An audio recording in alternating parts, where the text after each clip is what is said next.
Custard വെച്ചിട്ടുള്ള ഒരു fruit salad ആട്ടോ ഇന്ന് ചെയ്യണത്. അതിനായിട്ടൊരു പാക്ക് പാലിലേക്ക് 4 ടേബിൾ സ്പൂൺ പഞ്ചസാര ആഡ് ചെയ്യുക. നന്നായിട്ട് മിക്സ് ചെയ്യുക. കുറച്ച് പാൽ മാറ്റി വെക്കണം. അതിലേക്ക് ഒരു 2 ടേബിൾ സ്പൂണ് കസ്റ്റർഡ് പൗഡർ, ഏത് ബ്രാൻഡിൻ്റെ ആയാലും കുഴപ്പമില്ല. പാൽ തിളയ്ക്കാനാകുമ്പോൾ നമ്മൾ മിക്സ് ചെയ്ത് വെച്ച കസ്റ്റർഡ് കുറച്ചായിട്ട് അതിലേക്ക് ഒഴിച്ചു കൊടുക്കുക. അപ്പോൾ അത് നന്നായി തിക്കായിട്ടുള്ളൊരു ബാറ്ററായിട്ട് വരും കേട്ടോ. പിന്നെ അത് തണുക്കാൻ വേണ്ടിയിട്ട് ഫ്രിഡ്ജിലേക്ക് മാറ്റി വെക്കാം. അതിനുശേഷം നമ്മളെ കയ്യിലുള്ള ഏത് ഫ്രൂട്ട്സ് ആയാലും, ഏത് കയ്പ്പ് വരുന്ന കുറച്ച് ഫ്രൂട്ട്സ് ഉണ്ട്, പപ്പായ, പൈനാപ്പിൾ, അതൊന്നും യൂസ് ചെയ്യണ്ട. ബാക്കിയുള്ള ഏത് ഫ്രൂട്ട്സ് ആയാലും നട്ട്സ് നമുക്ക് ഇഷ്ടമുള്ളത് ആഡ് ചെയ്യുക. എന്തായാലും ടേസ്റ്റ് കൂടുള്ളൂ.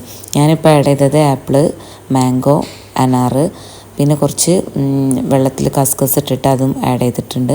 കുറച്ച് നട്ട്സൊക്കെ നമ്മളെ കയ്യിലുള്ള ഏതായാലും ആഡ് ചെയ്യാം കേട്ടോ, ടേസ്റ്റ് കൂടും. പിന്നെ കുറച്ച് ഫ്രഷ് ക്രീം, എൻ്റെ കയ്യിൽ വിപ്പിംഗ് ക്രീം ആയിരുന്നു ഉള്ളത്, അപ്പോൾ ഞാൻ കുറച്ച് ഒഴിച്ചു. അത് ഓപ്ഷണലാണ് കേട്ടോ, വേണമെങ്കിൽ ചെയ്താൽ മതി, അല്ലാണ്ട് തന്നെ നല്ല ടേസ്റ്റാണ്. അപ്പോൾ ഈ കസ്റ്റർഡ് എല്ലാവരും ട്രൈ ചെയ്യുക, ഈസിയാണ്, എല്ലാവർക്കും ചെയ്യാൻ പറ്റും.